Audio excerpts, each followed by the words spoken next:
तो सबसे पहले मैं आप सबका धन्यवाद करता हूं। आप लोग सब ने वक्त निकाला।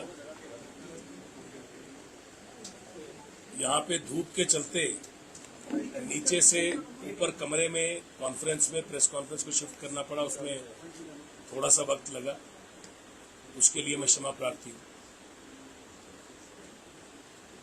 आज की प्रेस कॉन्फ्रेंस मुख्यतः जो 2 दिन के घटनाक्रम पिछले 2 दिन पहले जो हुए उसके ऊपर है, क्योंकि मुझे पूरे प्रदेश से, मेरा नगरोटा परिवार, हमारा प्रदेश का परिवार, सब जगह से मुझे अनगिनत फोन आ रहे थे और सभी लोग चिंतित थे, सभी लोग बहुत से सवाल पूछ रहे थे, सभी लोग बहुत चिंता कर रहे थे।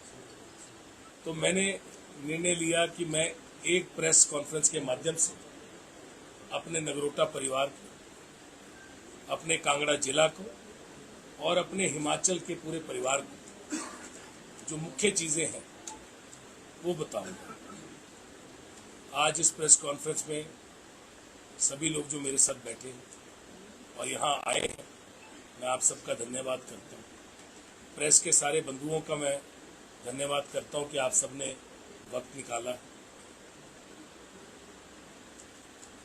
आज से तकरीबन 2 दिन पहले विकास पुरुष श्री GS बाली जी के जन्मदिन के 2 दिन बाद जो हमारा बाल मेला होता है, उसके आयोजन से अभी नगरोटा परिवार व हिमाचल में जितने लोग भी जो विकास पुरुष श्री GS बाली जी को चाहने वाले हैं वो पूरे प्रदेश से आते हैं और मेडिकल कैंप, रोजगार का हिमाचल का सबसे बड़ा कैंप और अनेकों चीजें बाल मेला में कई दिन चलती हैं। उस सब से अभी हम सभी फ्री हुए थे कि एक चीज जो है वो सामने आई। जो वक्त होता है वो कई बार सारे हिमाचल में, क्योंकि बहुत जगह पे जांच एजेंसियां गई और बहुत जगह पे उन्होंने इसके ऊपर काम किया। तकरीबन 8:30 बजे सुबह मुझे मेरी बुआ जी का फोन आया। मेरे पिताजी की जो बड़ी बहन है वो हमारे साथ ही, हमारे पिताजी और माताजी के स्वर्गवास के बाद वो हमारे साथ ही रहते हैं। मेरी बड़ी बुआ का फोन आया। मैं अपनी धर्मपत्नी और अपने बेटे को लेके छुट्टी पे, क्योंकि उसकी छुट्टियां थी, तकरीबन 1 दिन पहले ही मैं मकलोडगंज आया था। उसने कहा था कि मेरे को बाहर लेके चलिए, तो मैं बाहर आया था। क्योंकि प्रेस के अंदर कई बार पता नहीं होता तो कई चीजें छपी, तो उसको क्लियर करना बड़ा जरूरी है। कई जगह छपा कि मैं दिल्ली में था, मैं दिल्ली से आया और मुझे यहाँ से एयरपोर्ट से ED के साथ मैं अपने घर पहुंचा, तो ऐसा कुछ नहीं था। मैं छुट्टियों में अपनी धर्मपत्नी और अपने बेटे के साथ उसको 2 दिन की छुट्टियों में लेके गया। 1 दिन पहले ही मैं घर से बाहर आया। सुबह 8:30 बजे मुझे मेरी बुआ जी का फोन आया, मेरे पिताजी की बड़ी बहन का फोन आया कि यहाँ पे कुछ जांच एजेंसी से लोग आए और जांच एजेंसी के लोग जो हैं वो कुछ यहाँ पे देखना चाह रहे हैं। मैंने उनको कहा कि आप इनको पूरा सपोर्ट दीजिए, आप इनको हर जगह जो जहाँ पे ये जाना चाहें, जो इनको चाहिए वो सब चीज़ें इनको प्रोवाइड कराइए और मैं खुद अपने आप वहाँ पे पहुँच जाऊँगा। सिर्फ मैंने अपने बेटे से कहा था कि हमने मंदिर जाना है और बैजनाथ मंदिर में उसको कहा था कि दर्शन कराने लेके जाऊँगा। तो मैं मैक्लोडगंज से बैजनाथ मंदिर गया, अपनी धर्मपत्नी और अपने बेटे के साथ मैंने वहाँ भोलेनाथ जी के दरबार में दर्शन किए, मैंने माथा टेका और ये सब कुछ CCTV में, सब कुछ कैमरे में, क्योंकि वहाँ पे भी कैमरे लगे। और वहाँ पे दर्शन करने के बाद मैंने एक और वायदा किया था हमारे ब्लॉक के अध्यक्ष चौधरी मान सिंह जी, उनके बेटे की तबीयत बहुत खराब है। मुझे लगा कि अब जब ये जांच एजेंसियां काम करेंगी तो हो सकता है मेरे 2-3 दिन इसमें लग जाए। और उनका बेटा जो था वो अभी पीजीआई से बहुत ही उसकी हालत गंभीर थी और उसमें वो आया था और मैंने सोचा कि पहले मैं अपने ब्लॉक अध्यक्ष चौधरी मान सिंह जी के घर जाऊंगा। मैं उनके घर पहुंचा, अपनी धर्मपत्नी और बेटे के साथ मैंने उनके बेटे से मिला और उनसे मिलने के बाद उनके परिवार के साथ वक्त गुजारने के बाद तकरीबन आधा घंटा मैंने उनके साथ गुजारा और मैंने उनको अपनी बुआ को दोबारा फ़ोन किया और कहा कि मैं अभी तकरीबन आधे घंटे में घर पहुंच जाऊंगा और अपनी धर्मपत्नी को लेके, अपने बेटे को लेके मैं खुद अपने आप, हमें ऐसा नहीं था कि कोई किसी ने बुलाया या कोई प्रेशर था, मैं खुद अपने आप की जांच के अंदर मुझे पूरा सहयोग देना है। मैं अपने आप वहां पे अपने घर पहुंचा। जब मैं अपने घर पहुंचा तो वहां पे जांच एजेंसी के लोग अपना काम कर रहे थे, वो अपनी जिम्मेवारी निभा रहे थे। यहाँ पे आयुष्मान भारत में पूरे देश के अंदर बहुत सी अनियमितताएं पाई गई कई अस्पतालों में और आपको पता है कि बहुत से दिक्कतें पाई गई और आयुष्मान भारत में एक गरीब मरीज का इलाज होता है या जिसको ज़रूरतमंद है उसका इलाज होता है और ज़रूरतमंद के इलाज के लिए एक स्कीम चली है जिसके चाहे हिमकेयर हो चाहे आयुष्मान भारत हो। हिमाचल प्रदेश में हिमकेयर के अंदर इलाज होता है और आयुष्मान भारत में जो लोग रजिस्टर्ड है उनका इलाज होता है। देश में बहुत जगह पे आयुष्मान भारत का जो अस्पताल काम करते हैं उनका बहुत से अस्पताल का अलग अलग जगह पे अनियमितताएं और फ्रॉड पाया गया। ये एक्सचेकर का पैसा होता है जो एक हर इंसान का जो टैक्स का पैसा जाता है वो इन सारी स्कीम्स में जाके लोगों को सुविधाएं मिलती है और ये एक बड़ा गंभीर मामला है।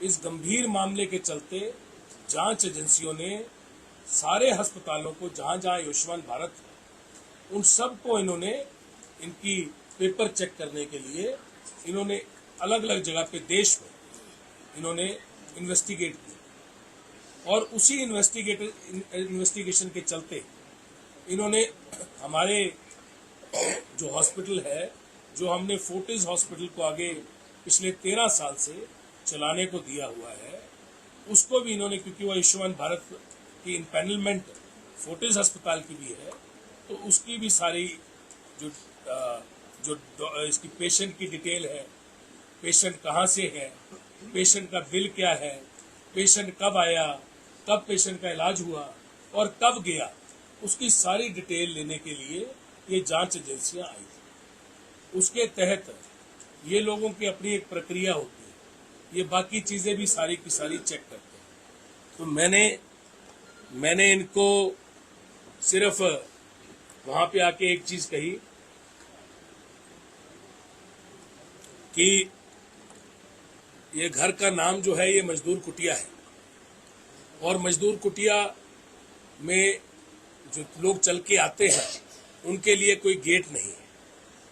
रात को जो दरवाजे हैं रात को भी पूरे नीचे के खुले रहते हैं और जब ये लोग आए तो इन्होंने भी यही अनुभव किया कि सभी दरवाजे नीचे के खुले थे, लाइट जला के सबने अपना काम शुरू किया और ऊपर मेरी बुआ थी, ऊपर के भी सभी दरवाजे खुले थे। मेरे आने से पहले ये अपना सारा काम जो जांच एजेंसियां हैं वो काफी हद तक कर चुके थे।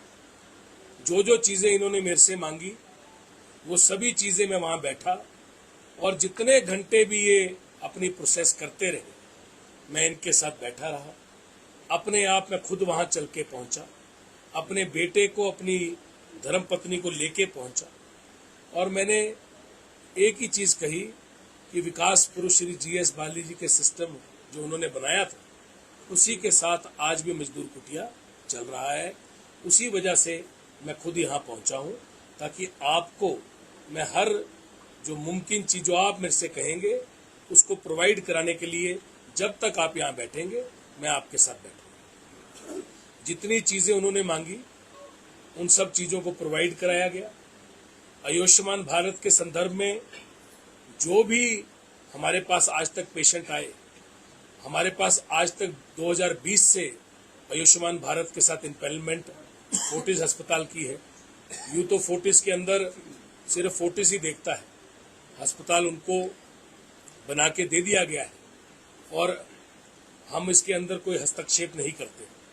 पर क्योंकि अब ये पब्लिक डोमेन में है और पब्लिक के पास है, तो यहाँ पे आज तक 2020 से आज तक 22 पेशेंट 22 पेशेंट्स का ही सिर्फ आयुष्मान भारत में इलाज हुआ और 22 पेशेंट की तकरीबन 2020 से लेकर आज तक 4,85,500 रुपये आज तक आयुष्मान भारत से आज तक पेमेंट जो है वो फोर्टिस अस्पताल को आई। सारे मरीजों की जो 22 पेशेंट हैं, 22 पेशेंट जो हैं, उनकी डिटेल, उनके फोन नंबर, उनका एड्रेस, उनके पैन कार्ड, जो भी आधार कार्ड, जो उनकी फॉर्मेलिटी होती है वो सब उनको दे दी गई। उसके अलावा भी उन्होंने जो भी पेपर मांगे वो सारे पेपर उनको प्रोवाइड कराए गए। जितनी देर वो वहाँ बैठे सारी चीज़ें उनको उनके हिसाब से जो उन्होंने मांगी वो हमने प्रोवाइड कराई। मैं सिर्फ सारे लोगों को मैंने यही लिखा था कि आप में से सबको कोई घबराने की ज़रूरत नहीं है। यहाँ पे मेरा काम है अपनी as a public representative MLA होने के नाते और पब्लिक रिप्रेजेंटेटिव होने के नाते और सिटीजन हिंदुस्तान का एक नागरिक होने के नाते मेरी पहली जिम्मेवारी ये है कि जांच एजेंसियां अपना काम कर रही हैं, मुझे अपना काम करना है, उनका सहयोग देना है और जो मुमकिन सहयोग था, जो चीजें उन्होंने मांगी A to Z, मतलब एक एक चीज मैंने उनको बैठ के खुद प्रोवाइड कराई और उसके बाद वो वहां से चले गए। और अब ये जो है ये जांच एजेंसियों के पास है, ये सारा का सारा आप इससे ऊपर का उनसे डिटेल ले सकते हैं। क्योंकि 28 घंटे आपके 60 ठिकानों कांगड़ा, फोर्टिस हॉस्पिटल, शिमला, चंडीगढ़, दिल्ली और एक आध और अन्य स्थान पर जांच एजेंसी ने रेड की। तो मेरा सवाल आपसे केवल मात्र इतना है, यहाँ से कुछ कैश बरामद हुआ एजेंसियों को या कोई ऐसे आर्टिकल्स, क्योंकि 28 घंटे एक लंबा पीरियड था जो केंद्रीय जांच एजेंसी ने जांच की, तो इसमें अगर बरामद हुआ तो कितनी मात्रा? देखिए, ये सवाल आपका है कि मेरे निवास स्थानों पे ये जो जांच एजेंसियों को पेपर चाहिए होते हैं, आपने कहा कि 28-30 घंटे ये चला, क्योंकि इनका काम होता है सभी पेपर लेना। इन्होंने अपनी जिम्मेवारी निभाई है। इनका काम है, ये 28 घंटे भी हो सकता है, 30 भी हो सकता है, 40 भी हो सकता है, 4 दिन भी हो सकता है। जब तक ये अपनी सारे काम पूरे नहीं करते, इनको अपने पेपर जो चाहिए होते हैं वो सारे इकट्ठे करते हैं और ये अपना काम करते हैं। ये जांच एजेंसी ने अपना काम किया, मैंने अपना काम किया और जहाँ तक इनका सहयोग देने की बात थी वो मेरी नैतिक जिम्मेवारी है, मुझे वो सहयोग देना था। और जहाँ तक आपने पैसे की बात पूछी कि कोई पैसा तो नहीं बरामद हुआ, तो मैं आप सबको सिर्फ इतना ही कहना चाहूँगा कि मेरे निवास स्थानों पे या मेरे अस्पताल में उतना ही पैसा बरामद हुआ। निवास स्थानों के ऊपर, अस्पताल का तो पैसे का कुछ होता ही नहीं है क्योंकि सब कुछ ऑनलाइन है, सब कुछ उस पर है। निवास स्थान पे होता है कि आपको घर के खर्चे के लिए कुछ पैसे होते हैं, तो जितने घर के खर्चे के लिए आपके घर में पैसे होते हैं उतने ही मेरे घर के खर्चे के लिए मेरे घर में पैसे थे। मेरे निवास स्थानों पे उससे ऊपर कुछ भी नहीं था। मैं सिर्फ इतना ही, इस पे मेरे हिसाब से ही आंसर हो गया कि जितने घर के खर्चे के लिए घर में पैसे पड़े होते हैं, जो आपको अपना घर का खर्चा, आटा, दाल, चावल, जो आपकी सब्जी आती है, उससे ज़्यादा पैसे मेरे किसी भी निवास स्थान पे ना तो कभी रहे हैं ना कभी रहते हैं। मैं बल्कि इस सवाल के आगे आपको इतना ज़रूर बोलना चाहूँगा कि हमारे घर में जो पशु हैं, चाहे गाय हैं और चाहे हमारे घर में हमारा पेट है, हमारा डॉग है स्कूबी, अगर या हमारे घर में जो भी छोटा मोटा आता है, ये सब कुछ जो पशुओं का जो चारा आता है या जो बाकी चीजें भी आती हैं, चाहे हमारी गाड़ी में पेट्रोल डलता है, ये सब का सब हम चेक से करते हैं। पशु का जो चारा आता है वो भी चेक से आता है। तो ये एक सिस्टम बनाया हुआ है बड़ा पुराना विकास पुरुष श्री GS बाली जी ने, जिसको हम निभा रहे हैं। तो जो घर में खर्चे के लिए जो पैसे होते हैं छोटे मोटे, वही हमारे घर में रहते हैं। कांगड़ा की बात सर, कांगड़ा की बात ये क्या इसको संयोग कहा जाए या प्रयोग कहा जाए, क्योंकि देखिए सियासी गलियारों में भी और आमो खास में ये चर्चा शुरू हो गई है कि ये ईडी का जो छापेमारी करनी शुरू हुई है जब से जो वो 27 फरवरी वाला जो उसके बाद का जो एपिसोड शुरू हुआ है, इससे पहले जितने जहां जहां भी उनकी ओर से छापेमारी की गई है, उनका ताल्लुक कहीं ना कहीं कांग्रेस पार्टी की ओर से रहा है। कहीं और बीजेपी के नेताओं के यहाँ या कहीं और क्यों नहीं इस तरह से छापेमारी हो रही, इसको कैसे क्या कहना चाहिए? देखिए, ये जो मामला है ना आयुष्मान भारत का, अगर आप मेरे से पूछेंगे और मेरी निजी राय लेंगे, आपने तो ये कहा कि कहीं सियासत तो नहीं है, कहीं कोई और चीज तो नहीं है, पर यह मामला बड़ा गंभीर है। देखिए, मैं बड़ी बेबाक अपनी बात कहता हूं और ये मेरी जिम्मेवारी भी है कि मैं अपनी बात खुल के कहूं। ये मामला बड़ा गंभीर है क्योंकि एक गरीब आदमी अपना इलाज करवाने आता है और इलाज करवा के उसको एक्सचेकर, अगर ये आयुष्मान भारत की स्कीम चल रही है तो हम सबका, आप सबका इसके अंदर पैसा लग रहा है, क्योंकि आप टैक्स देते हैं, उसी टैक्स से ये पैसा जाता है और लोगों की सुविधा है। अगर इसके अंदर किसी अस्पतालों ने फ्रॉड किए हैं तो मुझे लगता है कि जांच एजेंसियों ने अपना काम तो करना ही है।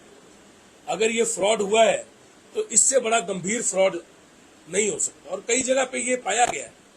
तो मुझे लगता है ये जो जांच एजेंसी अपना काम कर रही है इस फ्रॉड के ऊपर, ये बड़ा जरूरी काम है। और अगर इसको मैं इसको कोई और रूप नहीं देना चाहूंगा, सियासत से जुड़ा हुआ कोई रूप इसको नहीं देना चाहूंगा, क्योंकि ये पूरे देश में अलग अलग जगह पे ये लोग कर रहे हैं और जो ये अपना काम कर रहे हैं, ये कहीं पे फ्रॉड हुआ होगा, इनको बाकी जगह जाके भी चेक करना है कि वहां पे तो नहीं हुआ। तो ये एक काम है, ये प्रक्रिया है, पर क्योंकि आप पॉलिटिकल उसमें जीते हो तो इसमें ये मेरा नैतिक जिम्मेवारी है कि मैं लोगों को बताऊं कि भाई ये इतने बजे मैं चला, इतने बजे मैं पहुंचा, ये मेरे से बाकी चीजें तो जो डिटेल होती है मैंने इसमें आपको अमूमन दे दी कि जो उन्होंने हमसे मांगा हमने उनको दिया। और 22 पेशेंट आज तक 2020 से लेके आज तक आए और 4,85,500 रुपया आज तक आयुष्मान भारत से फोर्टिस अस्पताल में आज तक आया है। सर, कांगड़ा की बात करें तो यहाँ पे बहुत से हॉस्पिटल हैं, परंतु दूसरे कांग्रेस के नेताओं को इसका निशाना बनाया गया, क्या कहना चाहेंगे इसमें? देखिए, इसके अंदर बहुत से अस्पताल लिए गए। अब ये चीजें देखिए, इस चीजों पे मेरे कोई कमेंट नहीं है, मैं इस पे कमेंट देना नहीं चाहूंगा, क्योंकि जब जांच एजेंसियां अपना काम कर रही हैं और अलग अलग जगह पे जा रही हैं, इस पे मतलब क्या है ये वही लोग बताएंगे। मेरे को नहीं लगता, मुझे लगता है कि ये बड़ा एक संगीन मामला है। आयुष्मान भारत के ये किसी पेशेंट के साथ अगर फ्रॉड हुआ है तो ये संगीन मामला है, इसकी इन्वेस्टिगेशन करना कोई गलत बात नहीं। आप मानते हैं कि राजनीतिक मामला नहीं है, ये एजेंसियां जो है वो अपना काम करती हैं? देखिए, मैंने जो कहना था पवन जी, मैंने वो कहा और बार बार कहा, बड़ा खुल के कहा कि मुझे लगता है कि जांच एजेंसियां अपना काम कर रही हैं और मैंने अपनी नैतिक जिम्मेवारी खुद से वहां पहुंच के अपने आप, अपनी धर्मपत्नी, अपने बेटे को लेके खुद वहां मैं पहुंचा और मैंने जितने भी घंटे वो चला, जो जांच एजेंसियों ने मेरे से मांगा मैंने उनको प्रोवाइड किया। वो अपना काम कर रहे हैं, मैंने अपना नैतिक धर्म निभाया, क्योंकि आप पब्लिक रिप्रेजेंटेटिव हो, आपको वहां पे खड़े होना है और हर चीज जो वो पूछें वो आपको बतानी है। आप किसी चीज से पीछे नहीं हट सकते, वो मेरी जिम्मेवारी थी। बिल्कुल सर, क्योंकि आप राजनीति से जुड़े हुए हैं, इसीलिए ये सवाल जो है वो कहीं ना कहीं आम लोगों के दिमाग में भी हम लोग भी इसीलिए आपसे ये सवाल कर रहे हैं कि कहीं राजनीतिक मामला तो नहीं है। देखिए, मैंने आपको बड़ा खुल के ये बात कही बार बार कि आयुष्मान भारत में कोई भी अनियमितताएं किसी ने भी की हैं तो जिसने भी, जो भी अस्पताल इसके, जब ये इन्वेस्टिगेशन होती है तो बहुत से अस्पतालों में हुई है और सारे अस्पतालों के अंदर ये लोग इन्वेस्टिगेट कर रहे हैं कोई भी अस्पताल हर किसी के कागज लिए हैं, अगर कहीं से भी इनको अनियमितताएं पाई जाएंगी तो उसके ऊपर वो कार्रवाई करेंगे उस हिसाब से। तो इसके ऊपर बोलना मुझे नहीं लगता कि ये मेरे हिसाब से तर्कसंगत होगा, तो इसके ऊपर मैं आज अपने कमेंट्स जो है वो नहीं दूंगा। क्योंकि आप एक पॉलिटिकल फिगर है गांधी जी। और देखिए अमूमन माजी में भी इस तरह के सवाल उठते रहे हैं, इस तरह की जांच एजेंसियों पर कि हाथी के दांत खाने के और होते हैं और दिखाने के और होते हैं। देखिए, जांच एजेंसियों पे मैं ऐसी कोई बात आज, क्योंकि हमारा ये जो मामला है जांच एजेंसियां कर रही हैं और जो भी आपने मेरे से पूछा मैंने उसका उत्तर दिया। आपने मेरे से ये तक पूछ लिया कि कोई पैसा तो नहीं बरामद हुआ, कुछ नहीं। मैंने आपको ये भी बता दिया कि जितना घर के राशन के लिए और घर का खर्चा चलाने के लिए होता है वही पैसा हमारे घर में रहा, किसी भी हमारे निवास स्थान में उससे ऊपर कभी कुछ नहीं रहा है। चेक से ही हमारा लेन देन रहता है और वो सब कुछ बैंक के माध्यम से होता है। और उसके ऊपर ये चीज़ें जो हैं मुझे लगता है कि अभी आपके सामने है सब कुछ। उन्होंने अपना काम किया, मैंने अपना काम किया।